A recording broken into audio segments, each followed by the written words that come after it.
agreement about between I guess you could say the two townships. I went through over each motion and presented the motion and what the outcome, as well as, I can only speak for myself, because obviously I didn't vote alone, it was a 3-2 vote. I presented to them why I voted that way personally, on behalf of the Rose Township residents. So that was there was a discussion, there was a video if you want to go see it, if you go to rosetownship.com. So on the bottom it says, go to YouTube to see the meetings, and you can actually see the discussion that I had over each one of those motions that were provided to you by the chief prior to the meeting, when you guys met, and so I went over each one of those motions. okay, so you had on your agenda to approve the policies and procedures. You made your presentation, and then your board chose not to vote on it? Yes, we decided to have a joint meeting. So so I need to take to our board that you've now requested for a joint meeting. Based on what Karen was just saying. Great, let's back up. So they had their meeting, articles of incorporation were on the agenda. I made public comment stating that I didn't believe that the articles of incorporation as written were ready for the boards to adopt, and that I was not gonna recommend Holly Township adopt them, and that I'd encourage them to send it back to the board or meet with Holly Township board. My intent was that we could discuss the topics of the things that Holly Township believes should be in the articles. So that's really where I left it. Diane did do a presentation, however, I didn't believe that I didn't feel that it was on the articles of incorporation.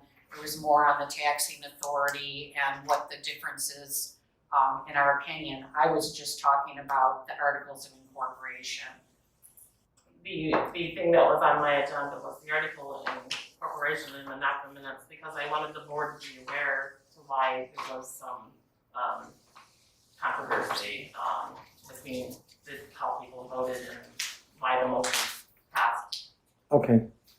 I just wanted to be clear so I knew what we're looking at in our meeting tomorrow. All right. Jeremy, do you mind if I ask why you and Karen aren't wearing a mask? I just hadn't put it on. Okay. I appreciate that. Diane, I have health concerns, health issues, so. when you said to watch the meeting, are you referring to a Rose Township meeting? You told me to watch the meeting. Yeah. Okay. Yeah, if you want, I can email how you can get to that. If you have some questions, email me, or I can show you. It's at the bottom of our page, and you can see how I go over each one of the motions. Okay.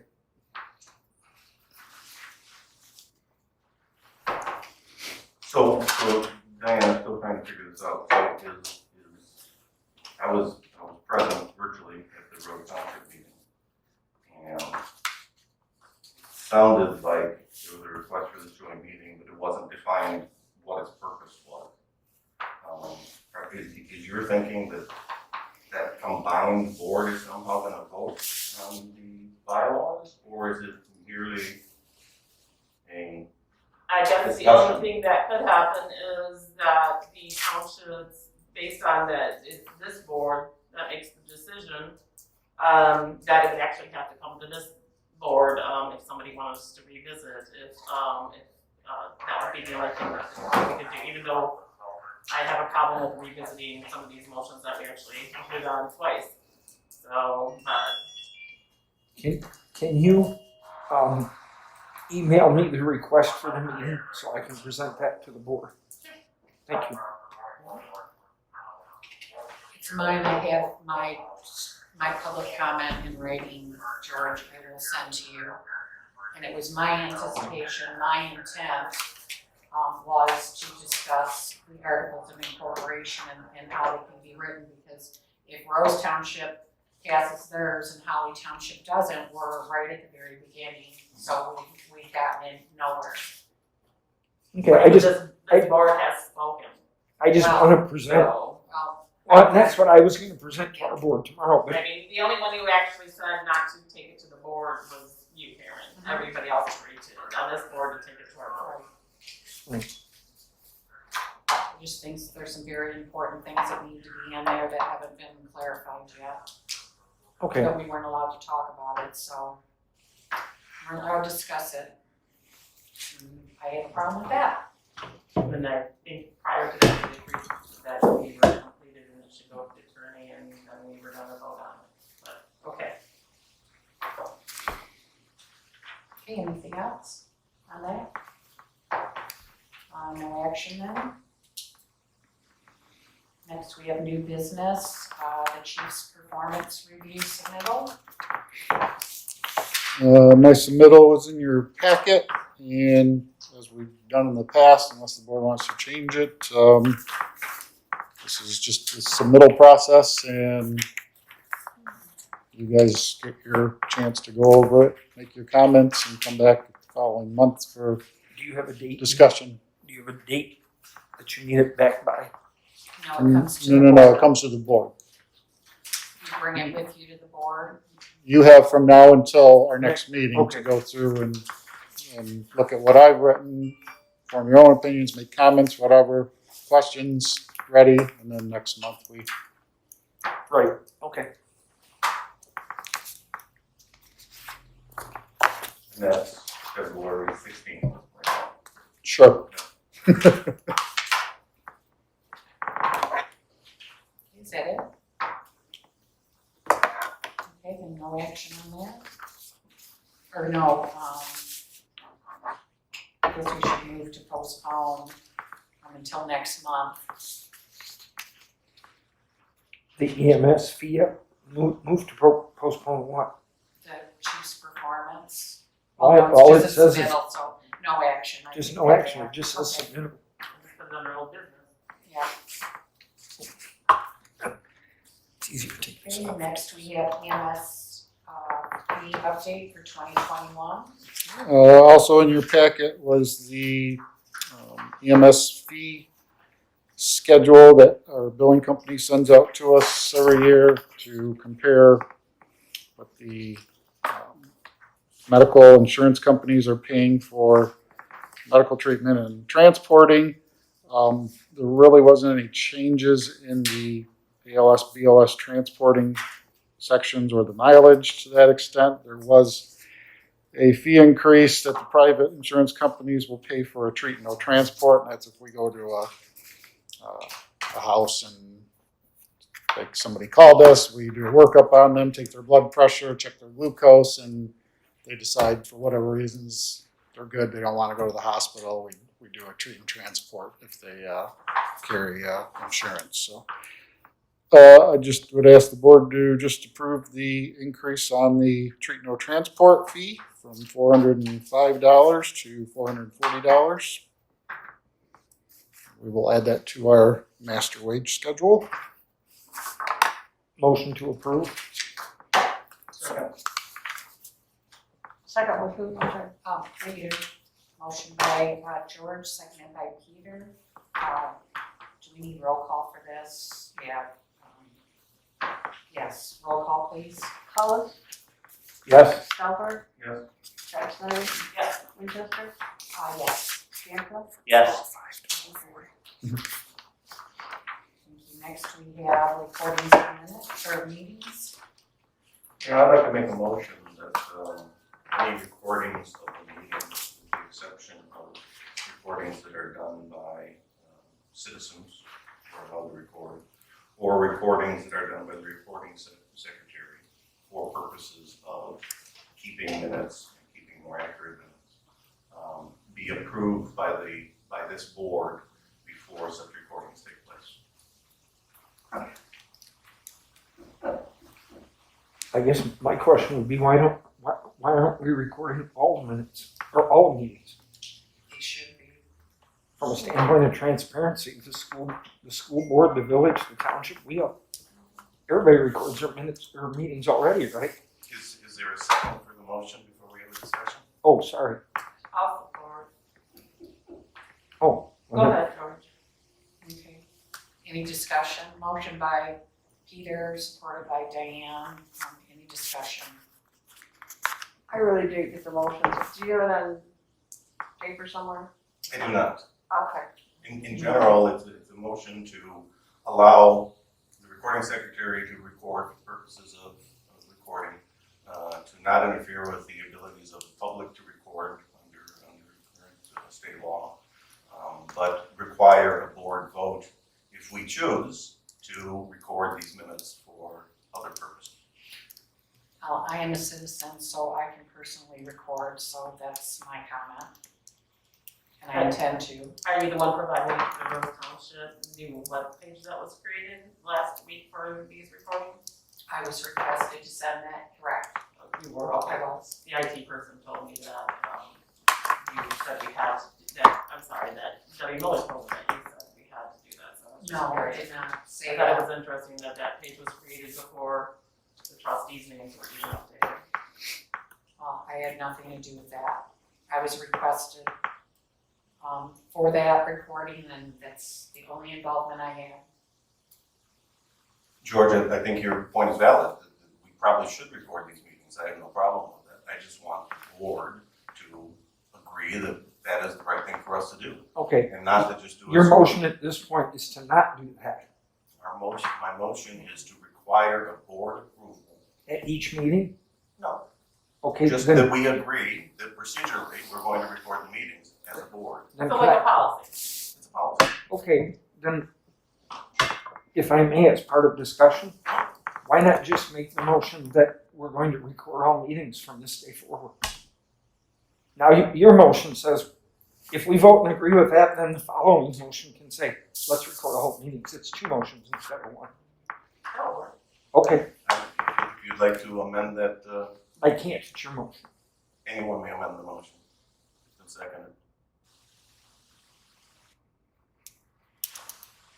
Fine, I'll amend the motion to say, we're gonna start recording our meetings, both video and audio,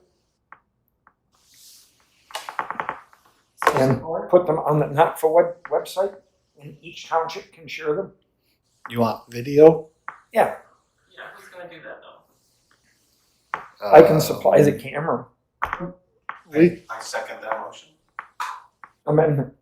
that amendment. And motion by George, supported by Peter, Motion to amend. motion to amend, yes. Is there discussion?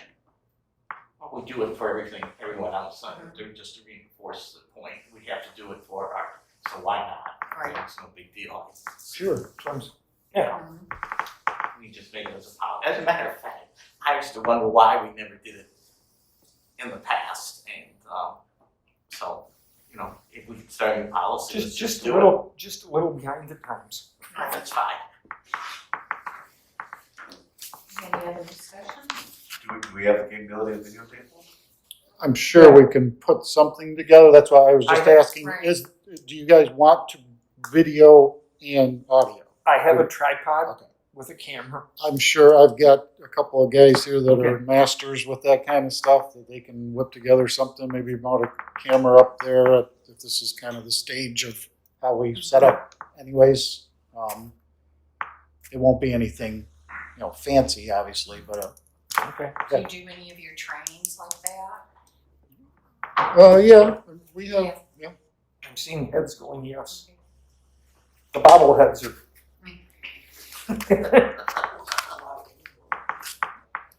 It was synchronized bobbing, so I figured that was a yes. Do we have the capability of recording in such that the sole microphone is not placed just in front of me? We're The- gonna have to work on that, that's gonna be a very Is that the microphone? innovative process. Well, We there's- have to prepare that. There's two. There's the puck that just kind of extends things. And then, well, no, the recorder itself also has two mics on it. That's why I spread it apart. Okay. I think they make another unit. The other one, oh, the recorder itself. I think they make another unit that's similar, only you can have multiple pucks, if you will. We'll just have to purchase it. Okay. Okay. And we can make these available to help Ms. Walls Well- keep the minutes too. That was, obviously our board meetings lately have been more discussion, longer. I- You can't refer back. I just, Either that, Peter, we have a new retiree, we could get him a creeper, and he could just roll back and forth. I thought I'm loud enough that you don't need the microphone near me. You can't because there's a mic. This is the first time I've used this, so I just put it together like it's supposed to be and see how it is. This isn't the same recorder you used last week, It is not, or last month. no. We still have a motion with an amendment. I would call for the vote. May I have roll call, please? On the amendment, Yes. Yes. on the amendment for Yep. Hollis, Yes. Stouffer, Yes. Shar Snyder, Hancock, Yes. Winchester, Yes. motion carries. It always looks good when the person that makes the motion and the person that's supported vote for it. I've had occasions where this did not happen, trust me. I know. Just for clarity, we just agreed to amend the motion. Yes, Right. We now have to vote on the amended motion. correct. Run that by me again. We just voted to change my original motion. Correct. So when we've now changed the motion to the wording that George gave, we haven't approved that motion yet. That's next. Yes. So now, is there any discussion on the amendment or on the motion itself? No. May I have roll call, please? Stouffer, Yes. Shar Snyder, Yes. Winchester, Yes. Hancock, Yes. Hollis, Yes. motion carries. Although I was tempted to say no, just for you. Okay, next we have, NOCFA board appointments. So we have the secretary, and again, the secretary signs, obviously, documents, and what else does the secretary do? Because the secretary isn't making the agenda, you are, so just clarify, what does the secretary do? In the past, it was the agendas, and it hasn't been that way because, the chief's been doing it, so technically, Just out of curiosity, who's been the secretary? me. Oh. Any resolutions that we do, I tend to like to have the resolutions in a form that would be, signed by the secretary as well. Or so like anything like that, resolutions, those kind of things. Okay. Then we have the chair and the vice chair, those are the three different, board officers. That's correct. Like to make motions for Pete Stover to be the chair. I'm sorry, Stover. Do I have support? I'll support. Let's have some, does anybody have any discussion? Well, he looks, it sounds like he knows Robert's Rules of Order, and I don't know them as well as a lot of people, so I would not be a good appointment for chair. Well, I have a problem. One, I don't believe that we go under Robert's Rules of Order. I don't see that we have that. It's on the meetings are, and our articles are to be based on whatever we decide as a board in our policies. I don't have a problem changing, but I do have a problem when we have 3 Rose Township residents, or 3 Rose Township, obviously it's a lot of 3 to 2 on this board. I think the weight should be distributed, and I wanted that in the articles as well. If the citizen at large is from either township, then the officer appointment should be held by the other township. I don't agree that just don't agree that it should be all one-sided. It's been that way for how long ago, prior to this, that you were chair and secretary and had your citizen at large, and 2 people served on the board for at least a decade? Well, no, since 2004, the Rose Township citizen at large served 11.5 years, and Howard Township served, 4.5 or 5 years, George? I think the numbers were 11 and a half and 4.5. Right. But under the current, under what currently exists, that's what we have to deal with. And at this point, there's a motion on the floor. It's been supported. I mean, I is would this one of the things that we could change? Well, I in the think new articles or something that we're talking about, because this is, we're Well, talking about redoing the articles and, this is, Right. um, Well, I just think out of fairness, it's not, well, it's clear we had this discussion, and at one point we're at an impasse. We sent it to the attorney sent it back, and then we made a decision contrary to that. I think, as I look at this board or any board going forward, it would make sense to me if you had term limits on the positions. We're all elected to a 4-year term. If you had the citizen at large was 2 years from one township and then 2 years from the other, both townships get represented during that term. You could make language that said in that, and I'm taking names out of this, in that the township that has the majority board, then the opposite township serves as the chair. You could put something like that. It would make order going forward. It would back and forth. When one township had 3, the other township chaired the meeting. When one township, and then reverse, and it would give each township equal time in the standard every 4 years. I mean, that would, if you're looking at making something fair and equal, that would create it. When you look at this board in the past, there are 11 and a half years. The citizen at large was with Rose Township, and 4.5 years it was with Holly Township.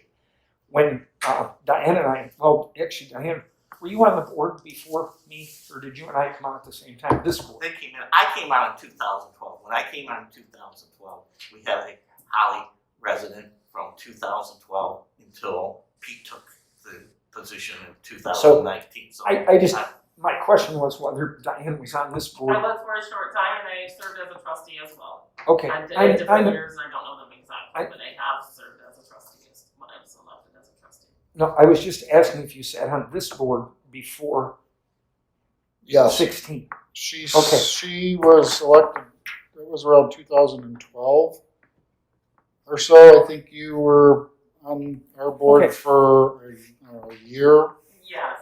something. It was after, I was a replacement. it was after Trish. Mhm. Yeah. And Okay. I was prior to that as well, I was on, prior to first being elected, I served on this board. Okay, Right. so my only, With Jesse Lambert. Dave Curtis. you don't need to served be defensive, I'm not attacking. No, I'm not being, I'm I was saying- just trying to clarify. So I'm not being Mike, defensive. well, because I know you and I became supervisors at the same time. Correct, I was on prior to And that. all I was gonna say was, I then came and sat on this board. As Dave Curtis missed a few meetings and finally resigned, Diane had said, I think it's time for Rose Township representatives, and I agreed. I had asked the question at the time how long Dave had served, and somebody said quite a while, but nobody put a year on it. It was from July 2014 through 12/20 of 18. Okay, I understand that now, but at the time, the answer I was given was quite a while. And it made sense to me to switch. I didn't understand what that switch was going to create until it happened. But when I then asked the question of how it had been done in the past, the information I was then given from the chief was a list of citizens at large that went back to 2004, I think, or before that, whatever it was. So who was prior to Dave Curtis? well, all I know is a Holly. person. Allison Kelsick. Then before that was Robert Cass. Kelsick was the not a citizen. Yes, she Or- was. Yes, she was. Oh, was she? Yep. After she wasn't, After after her last term as supervisor or whatever, she was, so when she resigned as supervisor, she went to this board in 2000 I don't know explicitly what the dates are, but she did serve for, I don't, maybe a year and a half or so as a citizen at large. okay. I know that when I got in 2012, that we had Holly resident on there, and that until I No, don't, it I was, don't know. so from June 2004 through June 2006, Ina Golden from Rose Township. From July 06 through June 08, Mary Walkow, Rose Township. 2008 through 2008, Don Bott. Where's Don from? One of 2009 through 13 was Robert Cass, Rose Township. Two of of 2013 was Allison Kalsek through 2014. Dave Curtis was July 14 through December 18. That was 4.5 years. And then Peter, 3 of 19 till present. So at the time that it was supposed to be Rose Township's term, it really was Holly Township's term to remain at least fair. But I think to be fair, we need to have that, we need to have consistent, it can't be forever until, you know, the citizen at large decides to resign, or maybe they don't, maybe they stay forever. But that should be defined. So I think it's important to note that I personally have interests in Rose Township and in Holly Township in the village. And so to pigeonhole me into one of the or the other really is nonsensical. I think that myself as chairman would make great sense because we have 2 members of the Rose Township Board who have to vote in the best interest of Rose Township, and 2 members of the Holly Township Board who have to vote in the best interest of Holly Township. And as the independent member who isn't tied to a given board, I will actually make the best choice for a chairman who is independent of either one of those 2. I think it makes perfect sense. I think it's really important as a board when we look at these positions and jobs to not make it personal. Right, I agree. I think that's very important. And that's why I said, if you look at, we're all elected as 4-year, whether we're supervisor, trustee, or a clerk, both townships are all elected every 4 years, and we're on the same cycle, so we're all created new. And I said, if it's fairness that you're looking at creating, it would make sense for me then that all of the terms on the NOCFA board were 2-year, and the resident position would switch back and forth to the townships, and then from a standpoint of balance, whichever township had the majority of the board, the other township has the chair. That's if you want to get technical and try to make it as fair as it is, taking names out, whoever they may be, because we'll all be gone. I think, Some of us sooner than others, based on age and health. But I think 2 years is a short time because I think it takes time to kind of learn what's going on and where we're going and where we're heading and things like that. And yeah, I agree. We don't need to make it personal, but I believe that it has been very personal. No, it has not been personal at all. I think the things that I've suggested have been, That's your opinion. well, you can take it how you want it, but I can tell you But I that's can not say the I case. feel it has been and you can tell me no, it's not. So that's my opinion. well, right now we have a motion and a second. I would call for the vote. May I have roll call, please? Scheib-Snyder, Yes. Gamka, Yes. Collis, Yes? Stauffer, Yes? Winchester. No. Motion carries 4-1.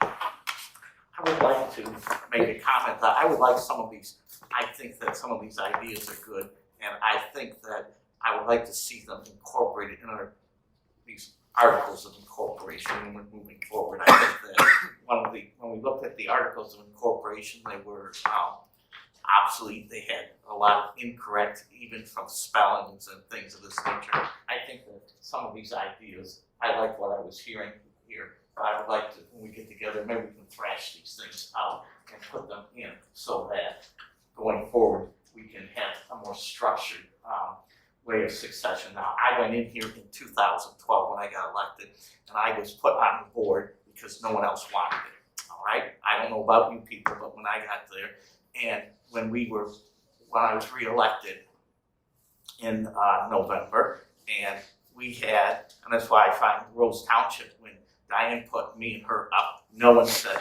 I want that job or anything else.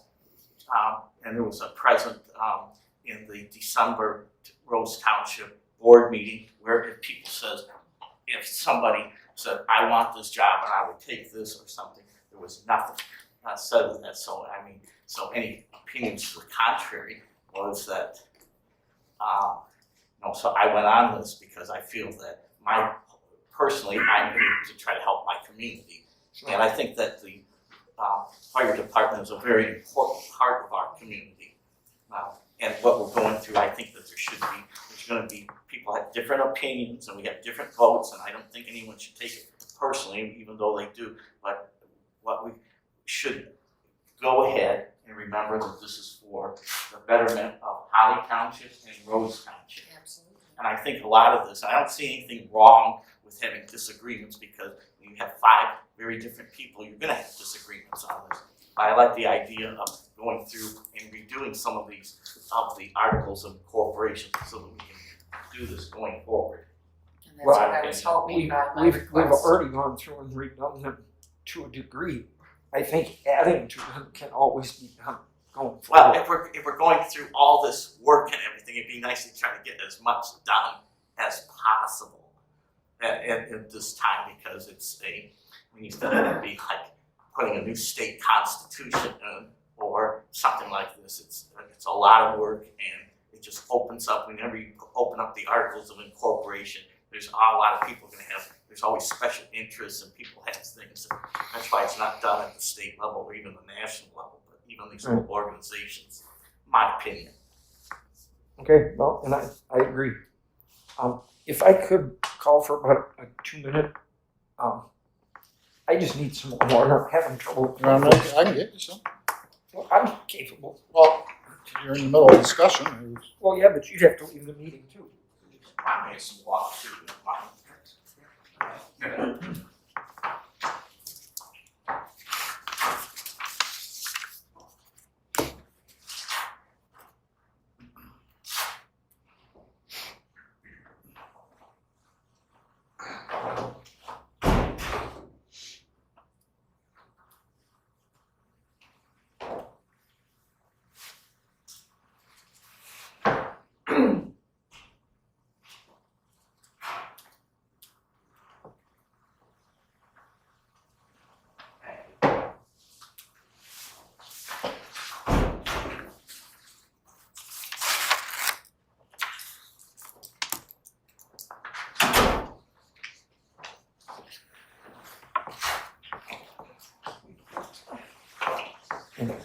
Just to remind both the board and the audience, with these dystonic tremors, they're gonna get worse, not better, so some days you're gonna have to bear with me.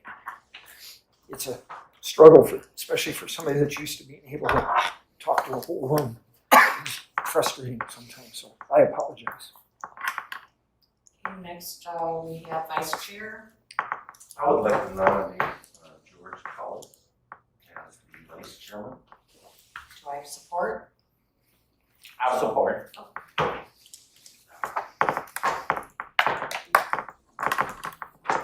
any discussion? I think some of what you talked about is already covered in the bylaws as they're written. The fact that there's a chair and a vice chair is kind of that structure already. So I'm kind of taking heart what you said, of maybe we should have a Rose, but I'm really Rose and a Holly. But a Rose and a Holly is chair and vice chair. It's in the structure today. So we have a beginning. We're well past the beginning. Well, I just meant kind of a official, we have a, anyway. Okay, any more discussion? May I have roll call, please? Stauffer, Yes. Gamka, Yes. Winchester, Yes. Sharp Snyder, Yes. Collins, Yes. motion carries. Okay, next is secretary.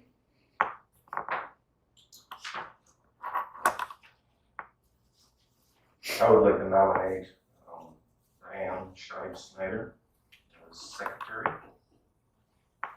Madam Chairman, is there anything we can do about the commentary that's coming from the audience? I didn't hear any. I hear commentary in the form of laughter. Oh, I don't know that we can, is that even something we can control? I'm not sure about that. Yes, if the audience could please wait until public comment for any comments. That would be appreciated. there a second? And do I have a second? Motion by Peter, to appoint Diane to secretary. Do I have support? I'll support. Who supported? Paul. Motion by Peter, supported by Paul. Any other, I would nominate Karen just from the standpoint of that she's been putting those resolutions together. we already have a nomination on Diane, so. Oh, we're only allowed one And then- nomination. I'm sorry. Well, okay, I Okay. guess, I, well, we have to. that's fine. I don't have to accept the nomination though, do I? Oh. No, I guess, no, can't make you do it. Okay. I think Karen's in a better position for this job. So, So I don't wanna be nominated.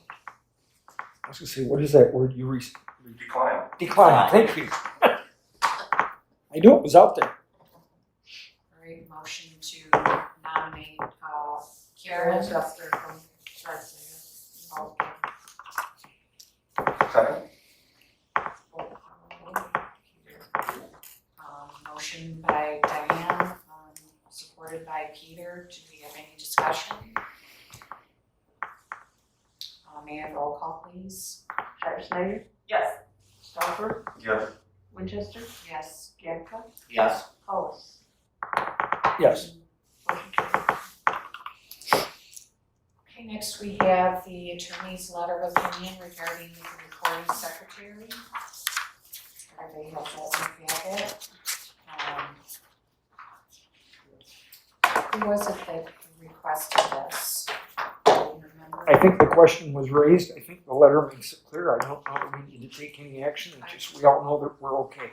It was raised even, I think, prior to her actually being elected at some point, so I think it was good that we got an attorney's opinion. Yeah, and I wanna thank Chief because I wasn't clear that the original answer was answering the question.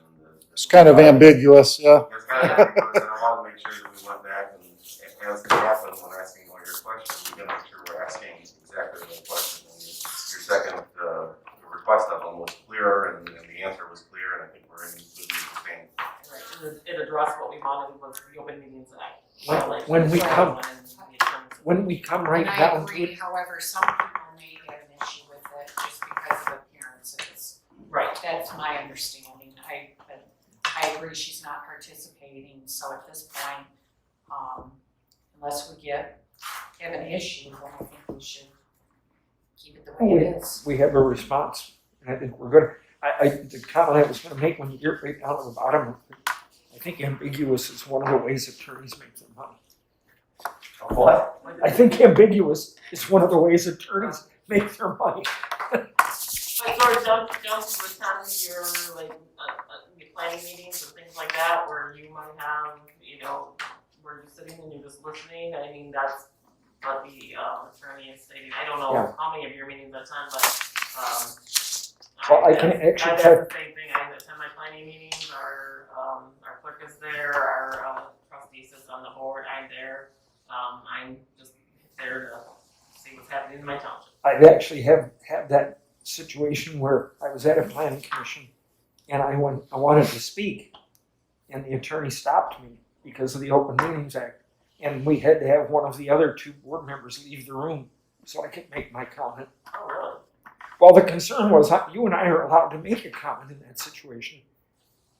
We're not allowed to have discussion once we've made that comment. I don't comment or have any discussion on my meetings. I'm just there to witness what's going on. Right. But I'm just, it Right. did come up one time. Right, yeah. So- We need to refrain from any kind of participation on something we're gonna be voting on.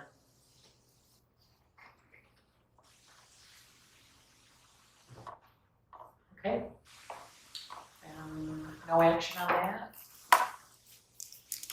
And next we're moved to reports, Chief's report. Had the December run counts for the last year of 2020. We did 104 runs. That data is there. And then for the totals for 2020 is also in your packet. And as you can see, we did 1,102 runs for the year 2020. Roughly 31 more than we did in 2019. And that took into consideration that there were a couple months there with COVID where our run count went down to half of what it normally is. So I was gonna say, I would have expected the numbers to have dropped. yeah, it just With goes everybody staying it just goes to show you how this area is growing, and we're getting more calls and working harder. So we had about 100, little over 100 more medicals than we did last year. Several more car accidents than we had last year. Those are the two that really stick out as increasing. That surprises me with less cars on the road. You'd think you have more opportunity to miss everything. Our mutual aid calls were almost identical to what they were last year. We did 109 calls to our neighbors, 110 the year before. We transported 472 patients this past year compared to 450 the year before. What we did find this year, and I'm going to lock that down with the COVID, was the patient sign-offs. We had a lot of people that did not want to go to the hospital while the virus was at its peak. And so we had 277 cases where we did not transport the patient. Even though they should have been transported. Well, that's for them to decide. We can't force Okay. anybody to. Let me reword this. How many of those did you have the year before? We had 190. So there wasn't that much of when we hit 277. So there was an increase. There was almost a quite, third. yeah. Yeah. We were seeing that a lot, especially at the height of the COVID cases. The response time average to both of our townships for priority emergency calls was 7.2 minutes. And the total calls per township, Holly Township we ran 478, and Rose Township we ran 488. I think when you look at the size of our two communities, I think a 7-minute response time is great. I know It how is. long it takes me to drive from my house downtown. For a rural setting as ours, it's a great response. That's what I'm saying. I think that's amazing because I know how long it takes just for me to get from my house to here. I mean, it's just, I think that's great time.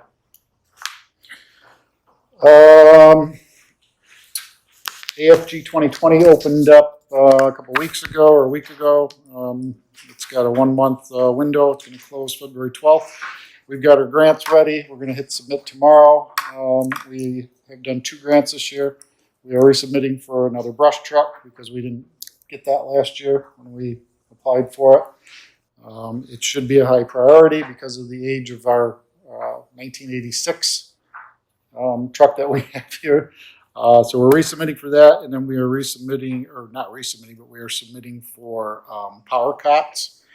And I don't know if you guys have seen what those are on TV shows or whatever, but instead of the cot that the patient sits in all manually, moving up the wheels and stuff and pushing them in, this is a manual with a battery. It takes the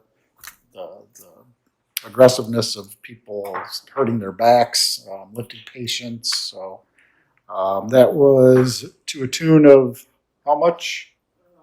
About $45,000 per ambulance.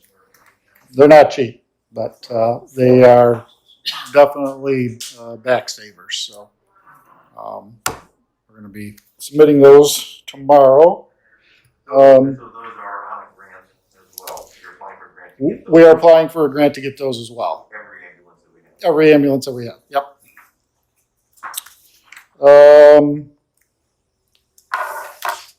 I do have a question, Ms. Scheib Snyder. I did email you, but you didn't get back with me. You guys got your $25,000 back on our behalf from the grant, correct? We submitted a total of $26,705. So Yes, you will be getting a check. we will get the I difference from started to that. email you and I got Okay. interrupted and then, yeah, that was actually gonna be my report. We will be giving you the $1,700 that, additional Okay, reimbursement, absolutely. wonderful. Before I pass this on to my officers, I would like to take a minute to respond to Ms. Scheib-Snyder's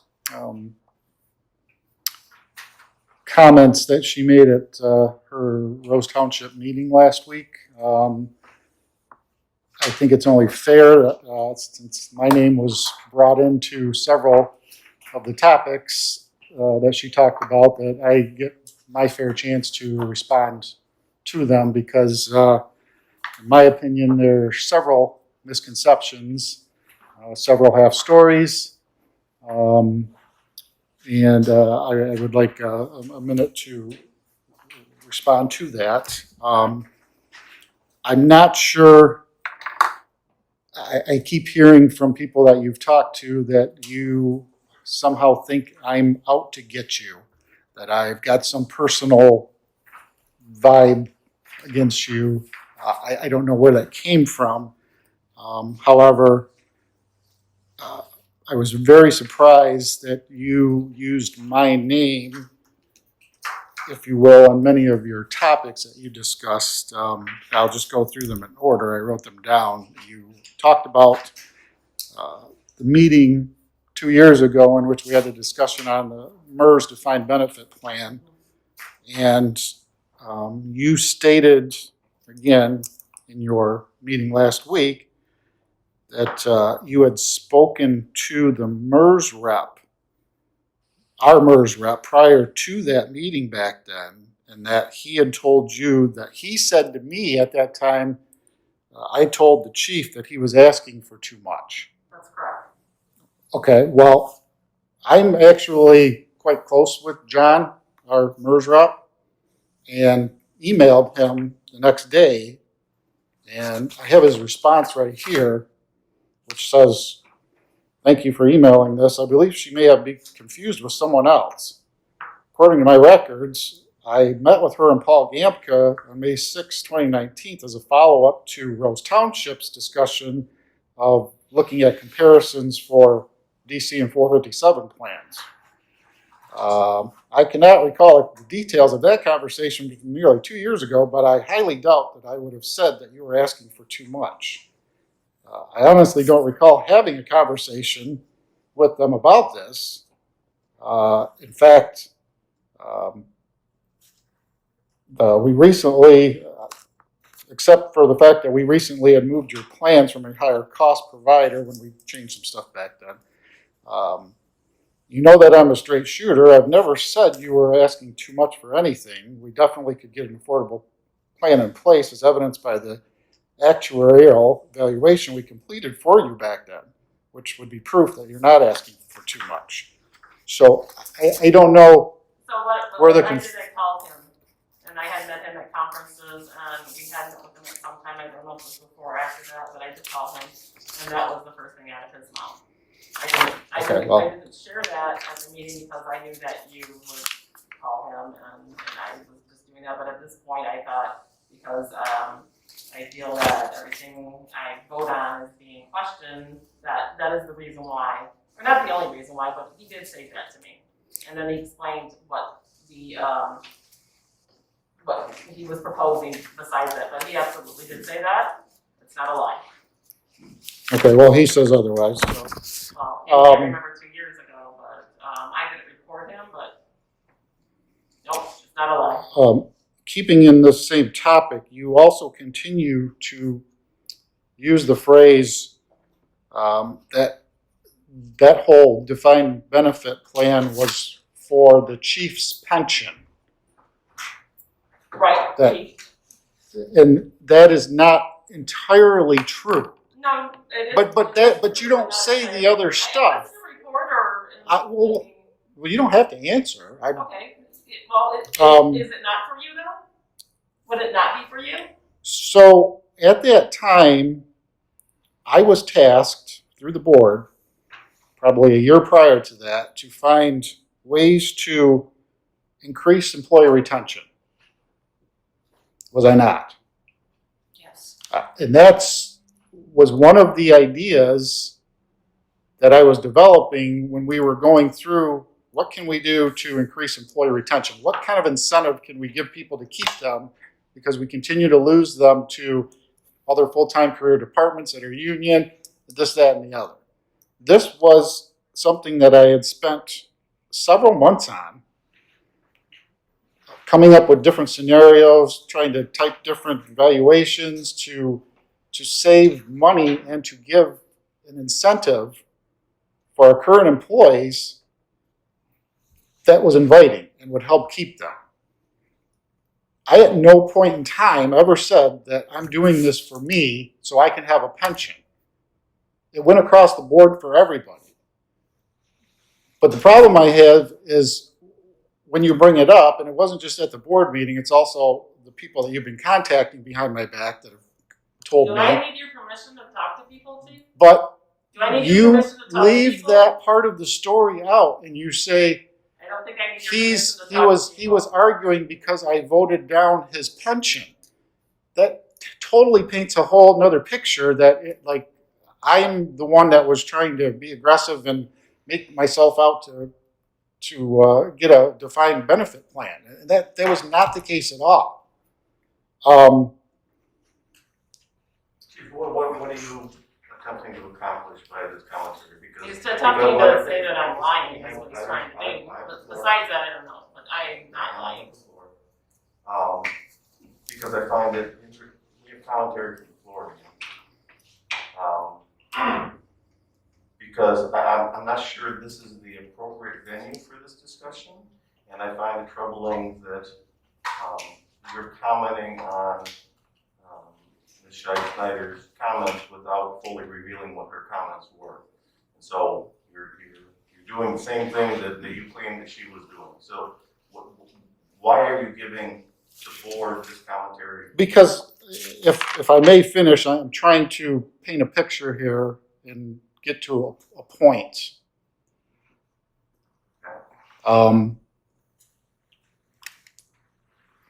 Okay, May, you may go ahead. in that same meeting, you then talk about the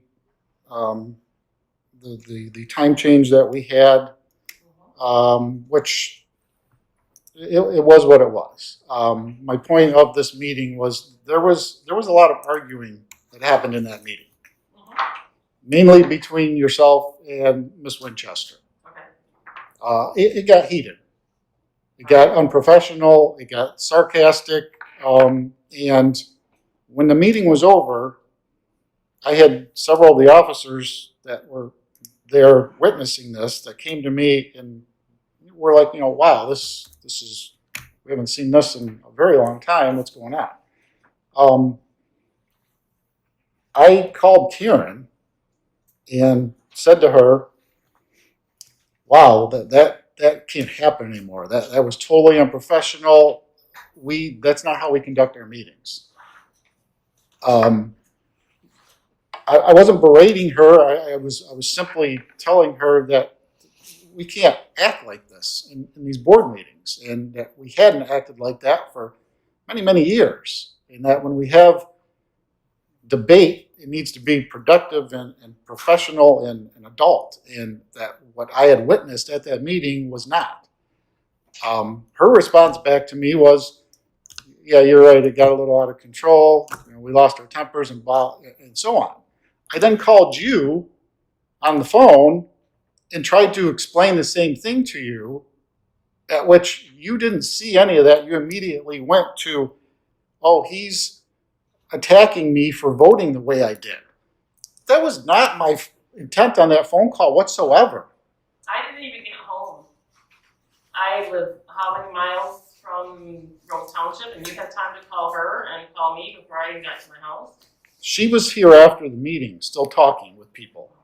That's when I grabbed her at that point and said those things to her. I had the same exact conversation with her that I had with you, except you presented it as I was attacking you and telling you that I was mad because you voted a certain way and I didn't get my way. That was not the intent of that conversation whatsoever. How I interpreted it. And I tried to explain to you at that point, I'm not calling you out. I'm not saying I'm mad at you. And you wanted nothing to do with it. You got totally defensive. You started yelling at me that how dare I tell you how to vote, and we ended the conversation at that point. I agree, you shouldn't be calling us a board member after they vote and telling them how they should vote. I wasn't calling to tell you how to vote. That's my You point. actually even compared me to people in the past. You've now used. You had very low regard for. If this was the beginning of the anger, I apologize that it's carried on for that long, but I in no way meant that conversation to go that way. You, however, have carried it through to 8 months later, writing it on my performance review Yes, I did. and marking me down for it. I did. And from what I'm hearing from, again, the people that you can continue to call, that's part of your conversation, is you bring up that moment after the meeting as part of the discussion of whatever you're asking them. So this is just, let's chew out Diane right now. I'm not chewing you out. I'm just trying to. And you know what, I'll tell you, do you want me to tell you what the people I talked to say about you? I'm trying to. Not my report? I'm trying to find out what is the crux of the problem. You said also in your meeting last week that you contacted 15 past employees to find out why they left the authority. Mhm. Do you not think that's beyond inappropriate? No, I don't. I want to know why they left the authority. But what is your objective, I guess? I don't. Do you Do I feel... have to explain everything? Well, I guess I'm needing to know, do you feel that I'm not running this department the way I should? I mean, for you to call and contact those people and ask the questions to all of them that you did, kind of circled around my ability as an administrator of this department. And whether I was some guy that goes around firing people all the time, Well, maybe I guess I don't understand the objective. What? I just was curious. It was a pure curiosity. Chief, are you suggesting it's not the board's purview to make sure that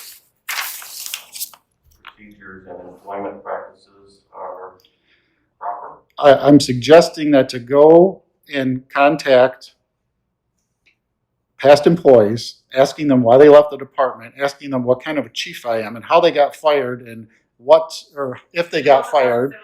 People just left. You're also doing it to current employees from time to time, asking them what, about this, that, and the other. That is undermining my person as an administrator of this department.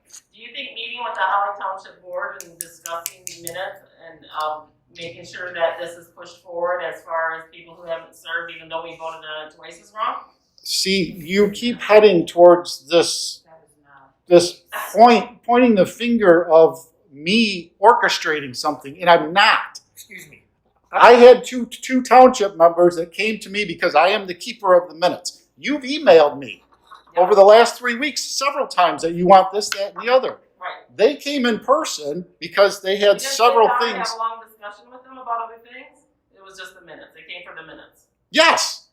We sat right here where you're sitting at, and they went over, do you have minutes from this meeting, and what about this meeting? And do you know when Mr. Stauffer came out? And I went into my office, looked all that stuff up for him, and printed copies off for them. That was how that meeting went. Excuse me. I don't want to get into this like it's going to be a knockdown drag out, but I just want to make one thing clear. That meeting was asked for by me. I'm not an email guy. I prefer to meet with somebody in person. I know Mr. Stauffer's had a meeting with him. I mean, how are we supposed to get information? Do we have to clear? I guess we have to look at this going down. Every time we have a question for the chief, should we clear it with the rest of the board that we're going to ask the question? Can I not call people For clarity, and ask Mr. questions? Oh, no, wait a minute. Stelford did what? I said, didn't you have a meeting with him? You talked one day about having a meeting over the policies and procedures? My Yes, point- the chief reached out to me and asked me to have a meeting. Okay, that's what, but let me back up and finish my point. There's a difference in a board member talking to the chief to get information and a board member contacting former employees. I don't know if that's allowed or disallowed. I don't know if an attorney would say we shouldn't be doing that. My opinion says that's kind of micromanaging. My issues would be with him, but those weren't issues. Those were just an assertion of facts. I was just catching up on the history of the board. I wanted to know answers to questions. I could have done it through an email. I'm not an email guy. I like to sit across the table. I've called you before to talk about topics. We've had conversations at 10:30 at night. I don't know that I've ever sent you an email and asked you a question. I don't do it that way. But he didn't call that meeting. He didn't form that meeting. That was my request, to get the information. And two of us meeting isn't a quorum. You and he just said in some part of his conversation, oh no, that was the Mears guy that met with you and Paul. But I just wanted to clarify, he didn't call that meeting. We did. It wasn't a private secret meeting. It was right here in the middle of the room. The doors were all open. It was just a meeting. I wish I had that paper now that had the information on it. Karen must have it because she's reading from it. But I had a paper that had the information I requested. And we went over it. I was trying to understand the history of the board. That's all. Well, I did serve on the fire department, and I do have a lot of friends out there that were past firefighters. I'm not I feel very criticizing you. comfortable calling them and talking to them. I'm I don't not have an issue with that. Diane, I'm not criticizing you. I'm just saying that I can talk to people. You make friends when you serve on a department. You make friends when you serve in the community. If I want to call and talk to them, I'm not going to tell you the things they said about the chief necessarily, but this is really being painted one way. But the questions that you're prompting them when you contact them aren't social type questions that you would have a conversation with because you're on the department with them.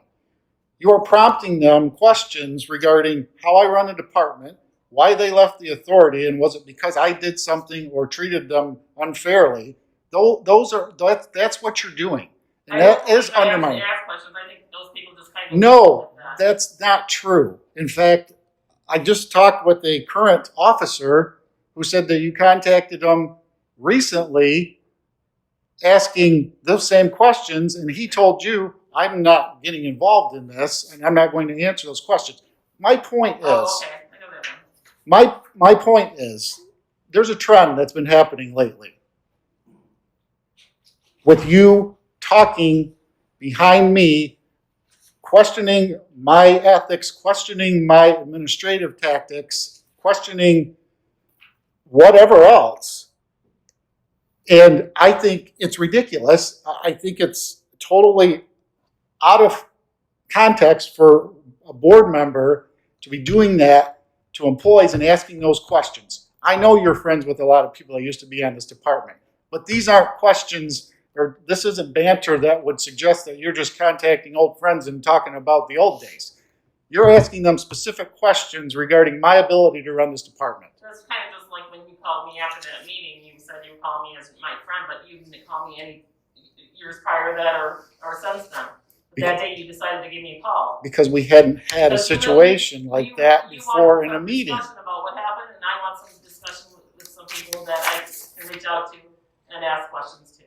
I'm allowed to call township residents, friends, people I work with, and there's nothing saying that I can't. Are you done? Well, for now. Go ahead. Okay, I didn't want to interrupt you. No, go ahead. You said you were coming to a point. That was my point. That there's obviously something that she is after, or she wouldn't be doing this. Okay. There's obviously something that you're after. There's an objective that you're going for, and what is it? Tell me. If you think I'm not doing a good job, tell me. I was also told by somebody, more than one person, prior to the recent calls, that you went to somebody who served on this fire department and you said you want them to run for Rose Township board member because you did not like how they were voting on behalf of the fire authority. I have no idea what And you're that talking is about. where I started to Diane, question things. I So helped that was campaign said to for me you. and that Did was I said- not? Did I not help campaign for you and help you get to the I don't position know that if you're I at? don't know if you did or not. Okay. That's what I was told. the wording was that you didn't like how Rose Township was voting on behalf of the fire authority, and you asked somebody to run for office. And this is a So- hearsay, cloak and dagger, Well, that's what I'm talking well, about. yes, it could be. It's the cloak and, it's Just the like cloak and everything dagger else, stuff. hearsay. Again, you're my board member. If you have an issue with the way I'm operating, bring it out. I don't have any skeletons in my closet, first of all. Second of all, I'm a good person and I believe that I run this department very well. I've never heard any complaints from anybody, nor have I had anybody challenge any termination that I've done over the years. I do everything by the book. I bring it to your attention if it needs to come to your attention. You never had anybody challenge? Legal challenge for termination? Legal. Never. Okay.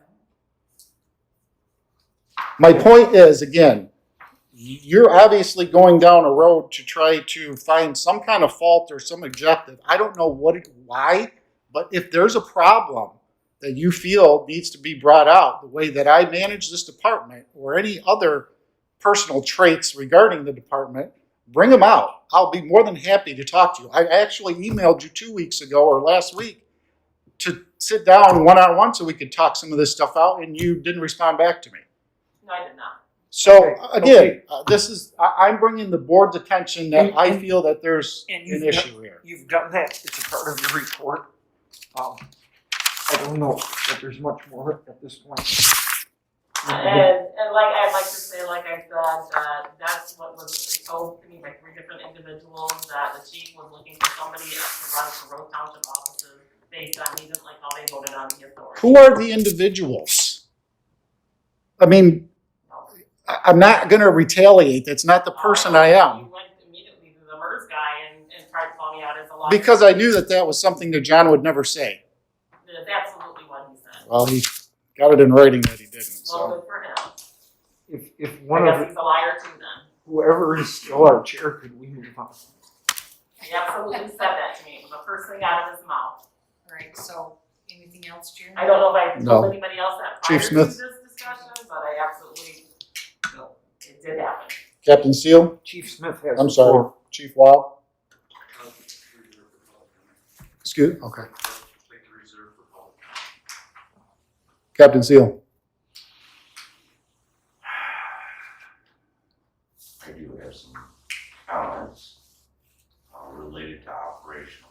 However, I just felt the need to put this out here.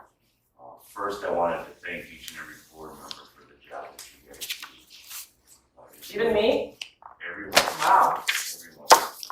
It's not an easy task to stay in time. To tackle with you all tackles. As an employee of the authority, I appreciate your backing. I appreciate your support, and I appreciate you giving out $25,000 crucial time and need to protect us for our safety. And I commend each and every one of you. Thank you from the bottom of my heart. I'm going to say something that probably goes without saying and really doesn't need to be said, but I want to put it out there. From an employee standpoint, what goes on at the board level, what goes on in each municipality is what it is. We understand that administrations and boards have jobs to do, and sometimes, it's not the nicest thing to watch from time to time. And I've been around politics in my career 30 years, pretty much firefighting has been my life, to say the least. I just ask that everybody remember that the board is the authority of 52 employees, 8 of which are full-time. And from a employee standpoint, one of the things that I think was most concerning for the employees,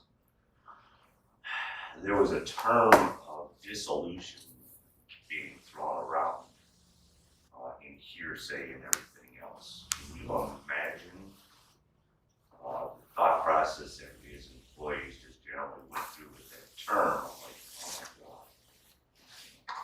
I am here today serving North Oakland County Fire Authority because I love the area. I love serving the people. As I said, it has been my life. I moved out here. Most of our full-time employees want to do what we're trained best to do. As far as pay, Oxford Fire Department's hiring a starting firefighter at $73,000 a year with 3 years of fire experience. I'm a full-time captain, I don't think that. Am I still here? Absolutely. Why? Because I'm not here for it. I'm here for building a department, watching things grow, and helping people out as best as we can. But when somebody hears the term dissolution, when they're giving, different compensation, you know that they're here just for their hearts, then people may pull the plug and say, I gotta take care of things. So just a thought process to consider. I'm not casting stones in your direction. You guys know what your job is. And I thoroughly appreciate your jobs. But one other thing I wanted to do real quick, if you don't mind, and just as far as where this authority has come from when I started here in 2011 to where it is today, is phenomenal. We are viewed as a top department in our area, and there are very few that can compete with the service we provide for the cost that we provide. It's almost unheard of, and I just want to show you a couple of examples. If I may, I don't want to take up too much of your time. And if you don't want me to, feel free to just speak. I just want to show you an example here.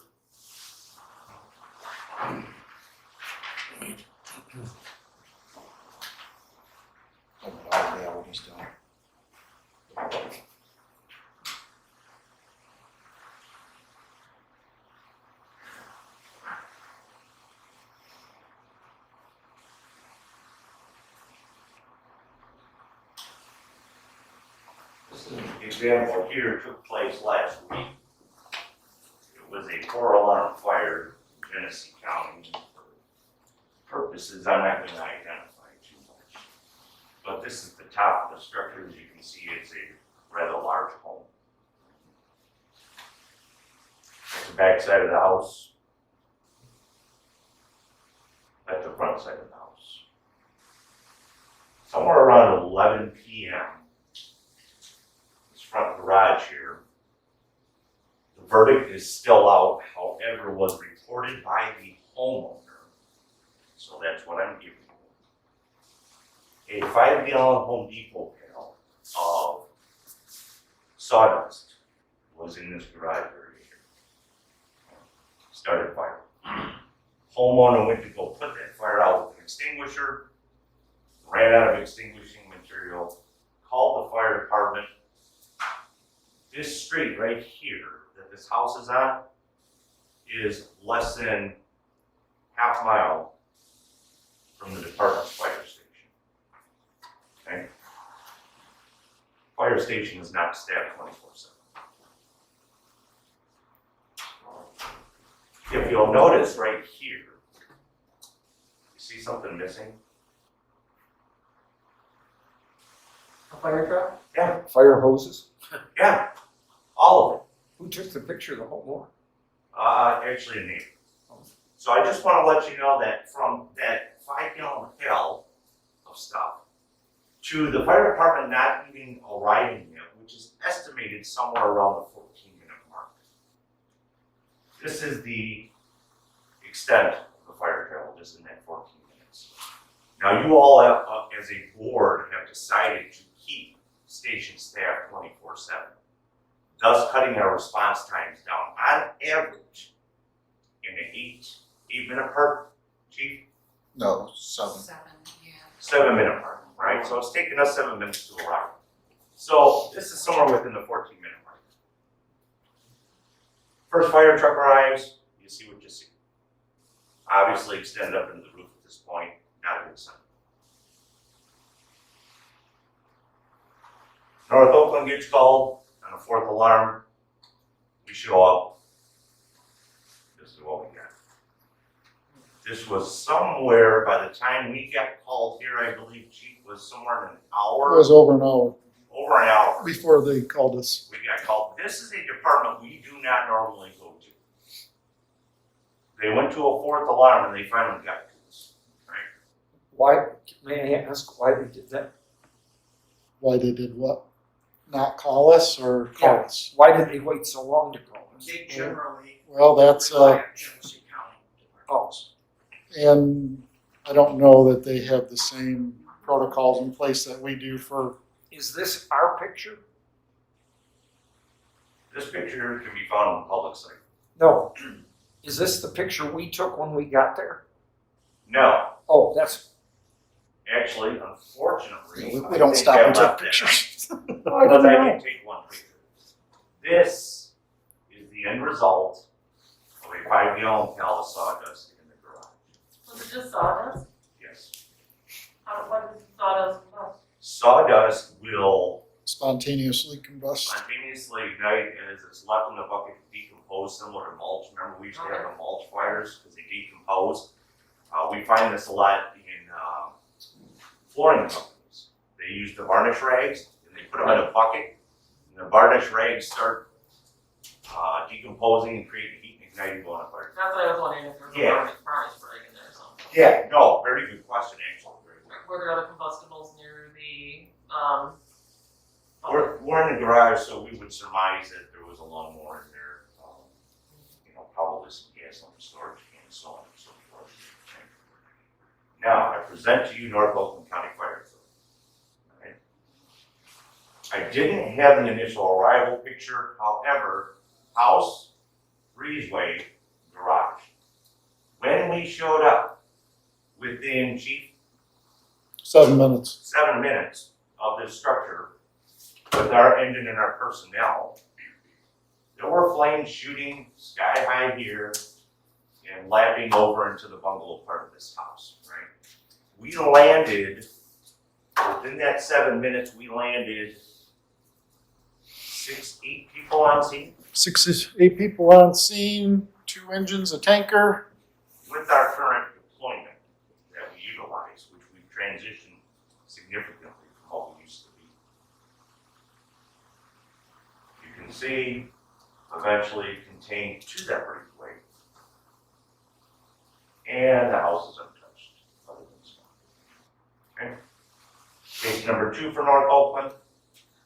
Excuse Sergeant Miller taking a photo out there. Thanks, Dale. No problem. This was in a, how many square foot was this house? Of 4,500. About a 4,500 square foot home. Called because they started smelling smoke, and then they went to put something out and noticed that there was a roaring fire in the wall. And there was. We again arrived within our time frame with the number of people we had. You can see this here is a floor joist. This here is the laundry room. To the right here is the garage that I was showing. That's the laundry room upstairs. Yes.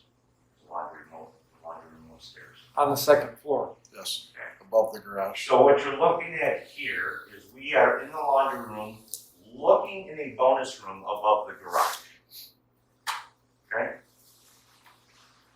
You see, yes, we have some holes in the floor, we have some burn through here, yes, we did some extensive overhaul of that wall, had to tear it out. But as you can see, of this 4,500 square foot house, little smoke damage here, we blocked the smoke out through a door wall. Extensive damage in the laundry room, garage, minimal damage, house basically untouched. That is the development of the policies that you guys approve, the operations that we come up with for you guys to approve, and it's creating this difference. Something I want to bring up, and this is Tim Seal's spiel, because this has killed me for my whole career as a firefighter. Average annual cost for homeowners insurance somewhere out in the area of $1,500 to $2,000 per year. Homeowners will replace your structure, they will replace your content, they will give you a place to live while you're out of your house. Average annual cost for the fire authority per individual, I have no idea per household. Okay? You guys might, I don't. My thought process here is we provide a 24 hours a day, 7 days a week ALS transport service, which nobody in Genesee County provides. On top of that, we will go in and try to pull you out of a structure that's burning to save your life. Homeowners? No. On top of that, many examples. We were over in, I don't remember, Ohio. We not only helped make the stop, we saved and salvaged this guy's whole priceless train collection that he's had since he was a kid. Right? Will homeowners stop that fire to save those unreplaceable items within your home? No. Will we? Yes. So I propose a thought process of what do we pay for homeowners versus what we pay for our fire protection, and what benefit are we getting out of either, and what is a palatable amount to promote our fire service and life safety within our residents in both townships. That being said, I also want to address another issue of brought up here, recruitment and retention. Okay? So when I go back to these slides here, this engine that showed up first was from a neighboring department, not even in that community. Okay?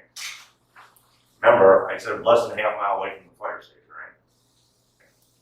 Neighboring community gets here first. You see the fire growth, you see the contents. In today's fires, in modern construction, you have about 20 minutes till you get total failure. Okay? In legacy construction, some of the older homes, we can get about an hour and a half out of them, which is where I came from in Redmond. Didn't have any collapses because we had an hour and a half. Now, when we started getting the new constructed buildings, we got collapse. Two of the important things I want to mention right here in this picture.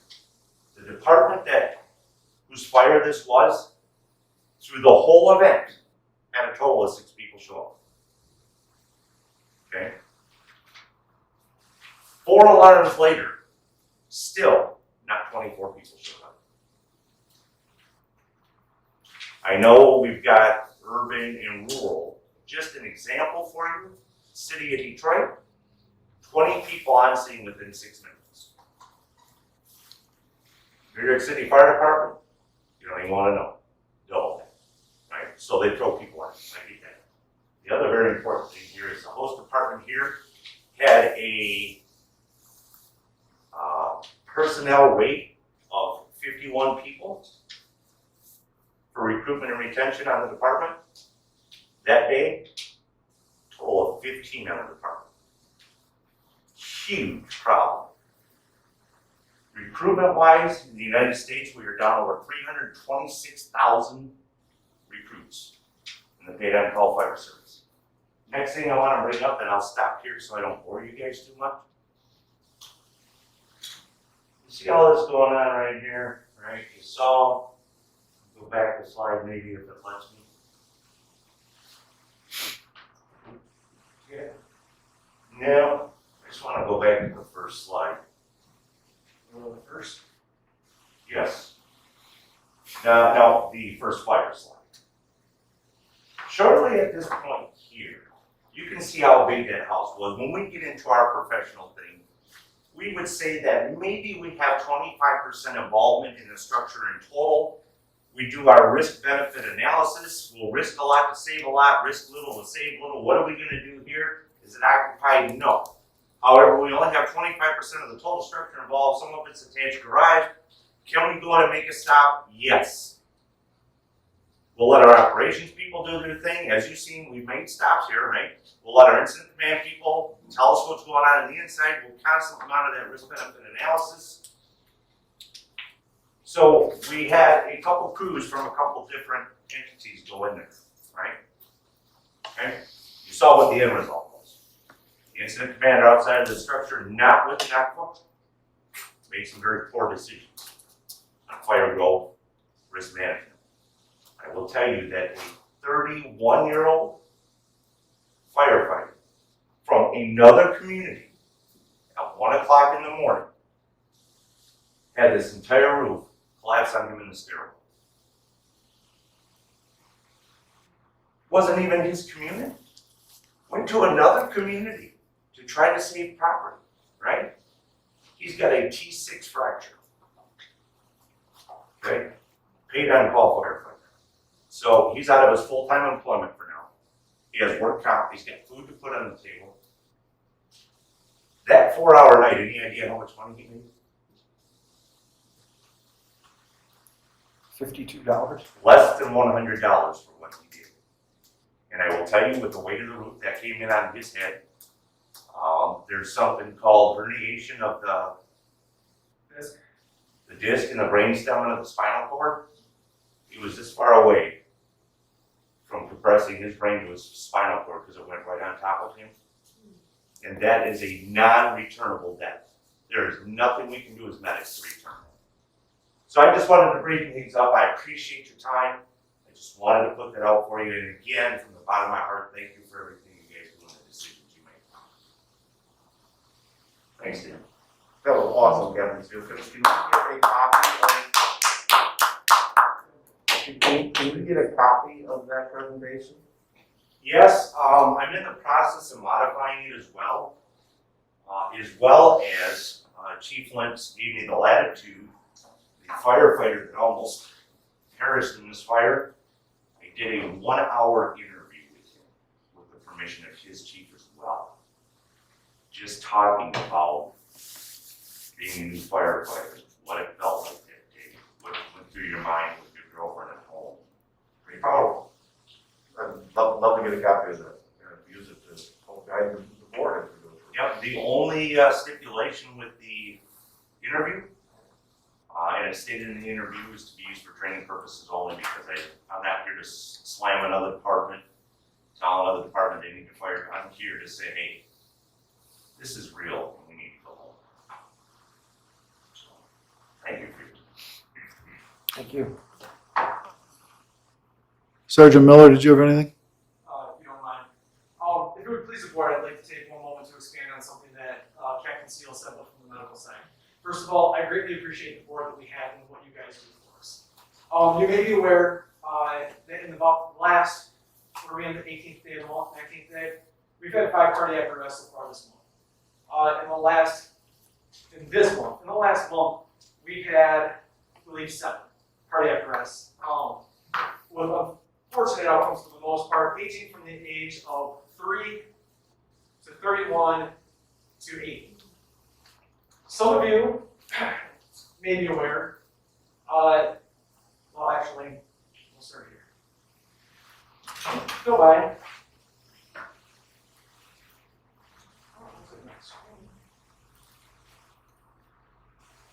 Hey, Director, I'm losing my.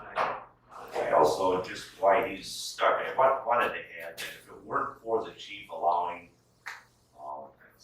Chief Weil, Dan Miller, myself, the latitude to teach these classes that we do and do our job without constantly watching over us, has created a trust atmosphere here that basically in all fire departments around, our operations are going so well, we don't need the chief at every incident because we have good, effective, trained managers that can handle the incidents. And it's really gotten to be something that everybody's looking at around us.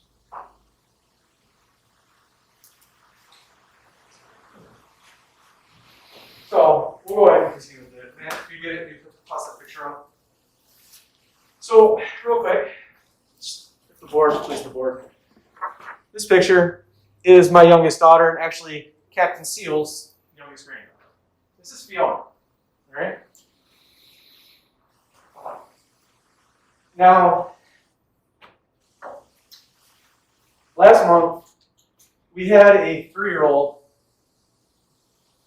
set on our basically front door step named Trinity Chandler. Myself, Captain Seal, Chief Weil, Lieutenant DeRocher, 4 of your 8 full-timers. We're here for that.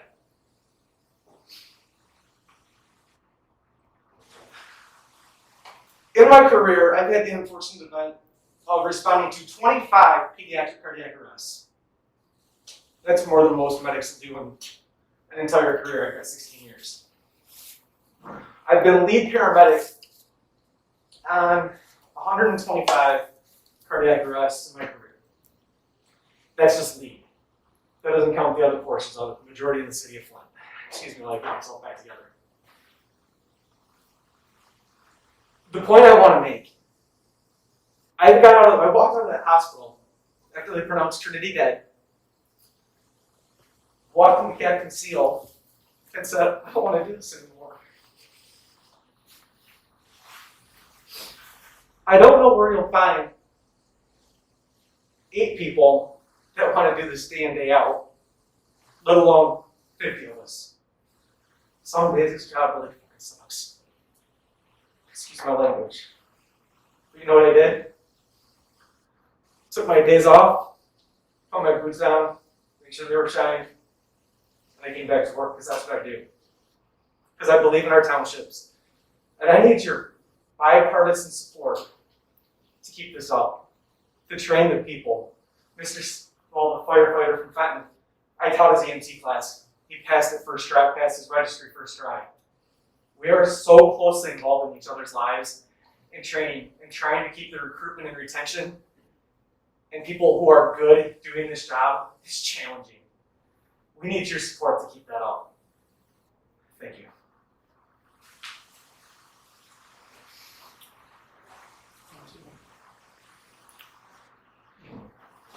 I think we're good. Okay, that's it? That's all I have. Okay. Rose Township? Yeah, I just would like to reiterate that I find it interesting that Chief's going to call me a liar based on somebody that he does business with. And that is not the truth. And then you wonder why I might have a little bit of an attitude when you can reach out to somebody and decide that I'm a liar. Yeah, because that one was 100% the truth. That was his comment. And I could actually go and find other people that I spoke to prior or right after that. And the reason I did not say it at the meeting was because I knew you would do exactly what you did. You would call everybody out and ask them what I said. And you would call him up and ask him what I said. Just like the stating that you didn't ask somebody to run for Rose Township office because you didn't like how the fire board was being represented. If I told you that, you would call them up.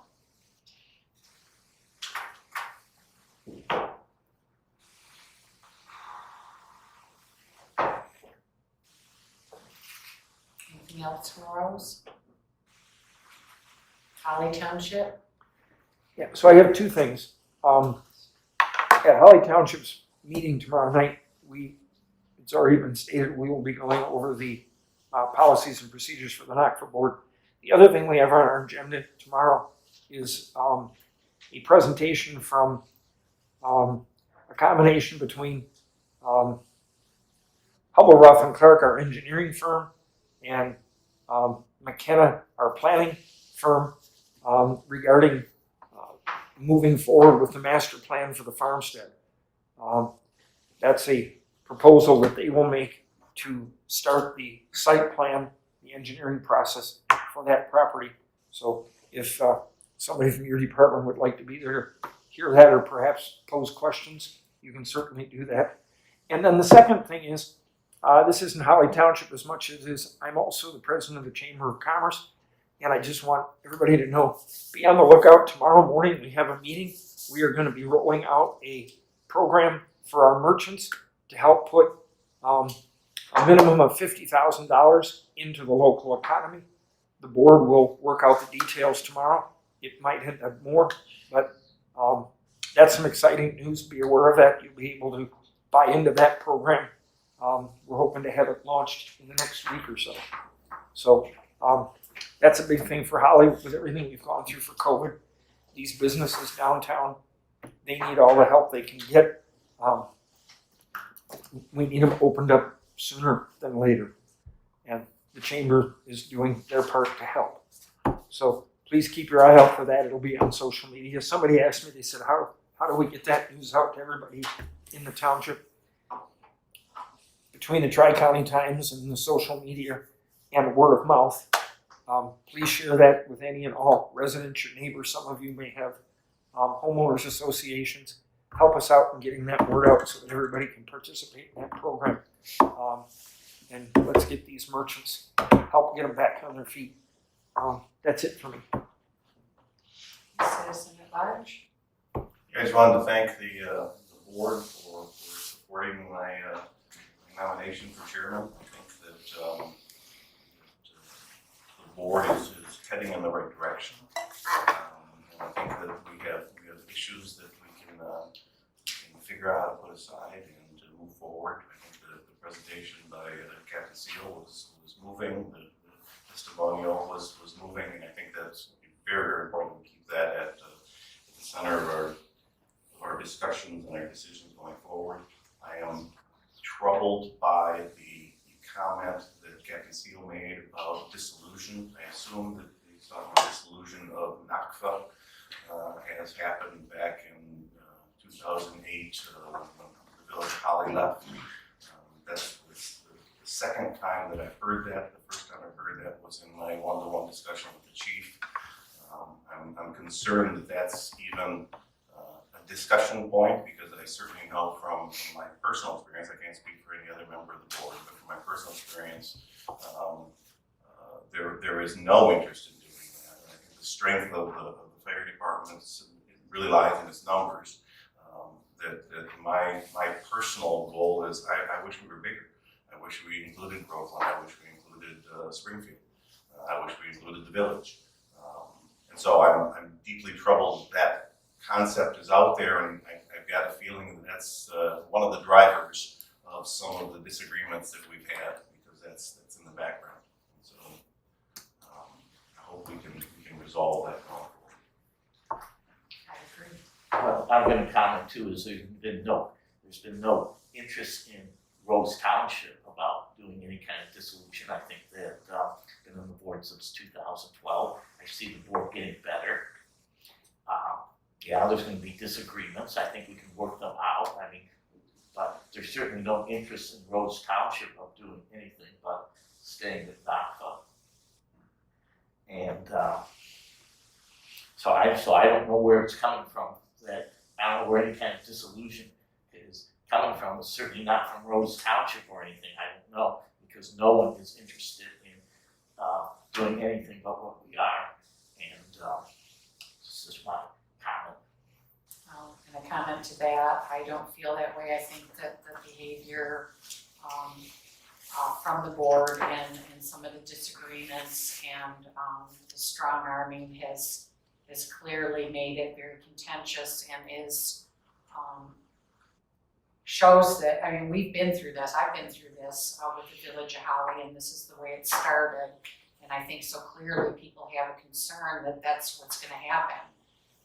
Because we've lived it, breathed it, and it was a horrible situation.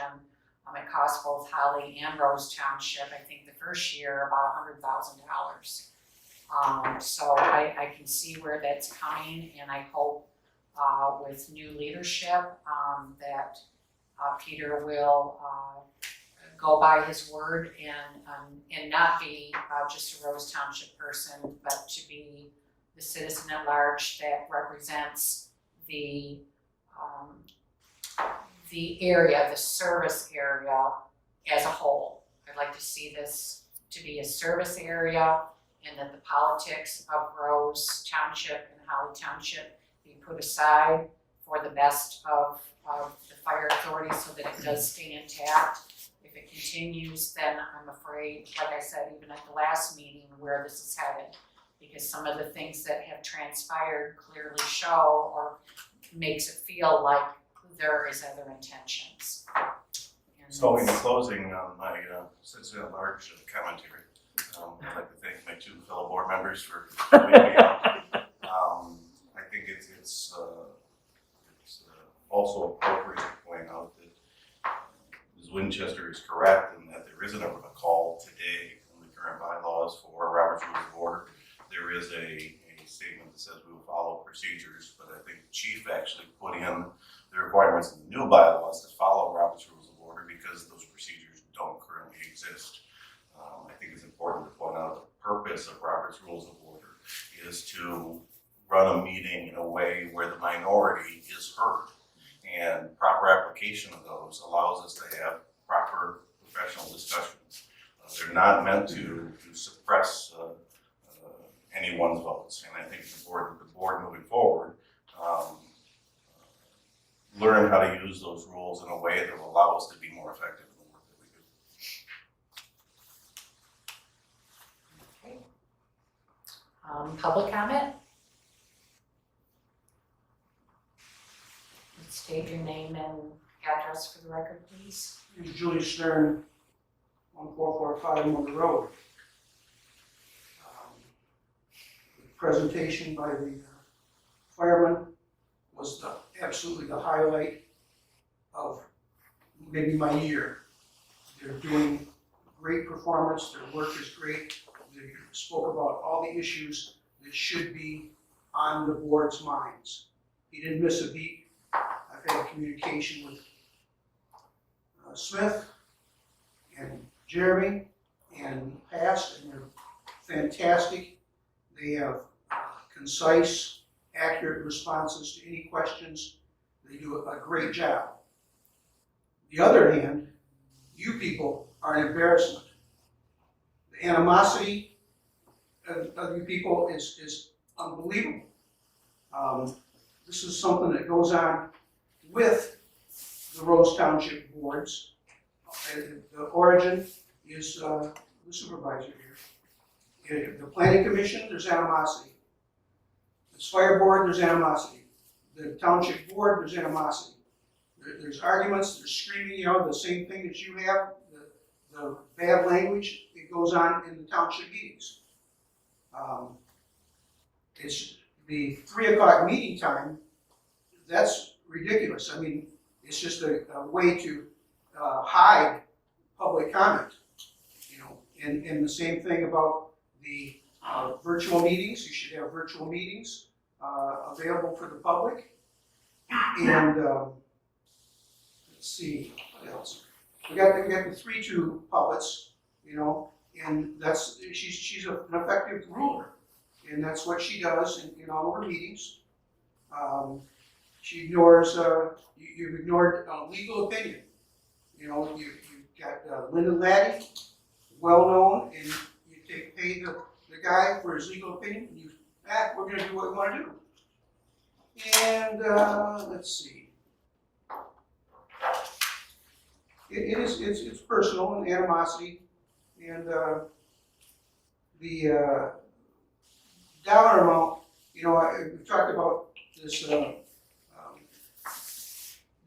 breaking up the fire departments, and on a dollar analysis, this is probably open for argument, but an average household might be paying $400 additional because of the rating, if they lose the rating from the insurers. So that's spread that over all the households, and it's going to be a devastating cost when it can be all taken care of by the board and the current taxes. And I won't even go into what you're going to want to have new taxation for this. You're going to blame it on the COVID, you're going to blame it on extra costs, and it's really just a money grab, but by certain board members. But the fire department's doing a fantastic job. People rave about Jeremy and what he does, and my personal experience with all the fire departments is great, unbelievable. And so is this special presentation. Thanks. Anybody else?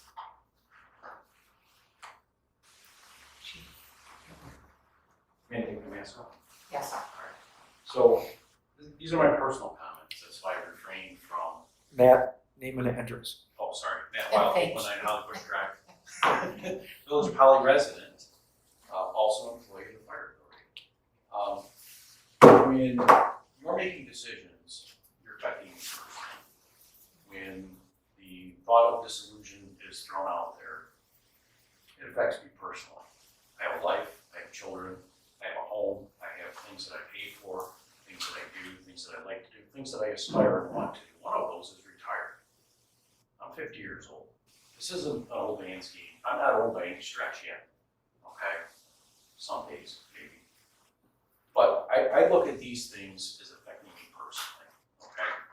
When I retire, I want to still be in good health, okay? I don't want to stick around here. And oddly enough, when we first set up our retirement, Jeremy and I joked that he was going to set it up at 62. And I said, are you kidding me? You want my broken ass hanging around here that long? I can't do that.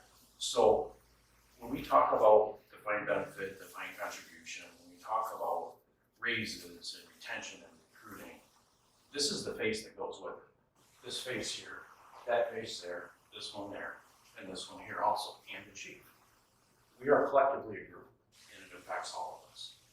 And we need to have a board that is unified. They don't all have to think the same, okay? That's not what I mean by unified.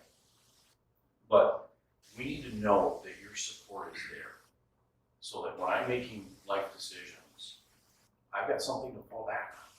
And I'm not gonna be 60 years old, standing at the front of Walmart, saying, if you don't have a smile, you can have one line. I would like to retire, okay?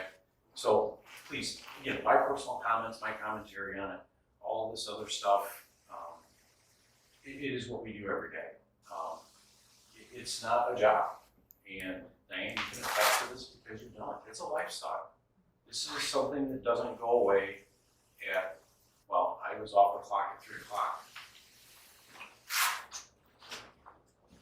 I was off at 3 o'clock, I'm still here. My dad's at home waiting for dinner, right? So it's something that doesn't just end. And I could walk out the door and get called out to a structure fire, off I go. I don't see my family for, another 3 or 4 hours. So this is who we are. This is what we do. Your decisions, your actions, your behavior all affect us personally and professionally. So with that, I'd like to say that I've worked for Chief Flint since he's been the chief. I worked for the chief before him. I'm a 30-year plus member of this department. And the leadership, this is a bit of a self-serving statement because I'm part of the leadership team. But the leadership team on this department has never been stronger. It's never been more unified. It's never been better. He's doing a good job. And if he's not, please address it. You have an evaluation tool, use it. And let's improve. Okay? Thank you. Anybody else? I was on this. Randy Finkbeiner, 15335 Catalina Way, Hudson Township. As Matt pointed out, I'm also a member of the department, but these are my personal comments. He's just going to address the firefighters yesterday. I've been on this department longer than everybody except for 2. One of them sitting here today. So I've been here almost since they joined it together. So I started in '78. I'm still a firefighter in 2021. That's a couple of years. I've done a lot for this department over 33 years. 33. Yeah, he knows, he keeps the tally. And I haven't always made good money. It wasn't for the money. We've gotten better pay. We've got some benefits. We've gotten better equipment. We've got a better facility. And that's because our townships have come together. We had the village. We lost the village. We still have the townships. We've had several boards. I was around when none of these people were part of the boards. When we had the old boards. We had 7 people boards. I was around before the chief was the chief. And there's a lot of this, we do it, as Captain Seal said, because we love it. It's in our blood, it's what we do, we serve our community. And there's a lot of us that still do it today for less or no pay. So it's not about the money, although we certainly appreciate the money, and we think the funding is necessary to keep increasing it for our safety, for our training, for our buildings, and for retention. Our younger people that are coming in, that are in their 20s, they're looking to start their families. They're looking for money, and they might not be able to do it as an extra job. We have the opportunity to become full-time here now. That was not an option when I started. But a lot of us do stuff way beyond what you guys even know about on our own time, sometimes on our own dime. The department benefits from, not everybody on our department, but quite a few in our department that give, pro bono, whatever you want to call it, we give of our time.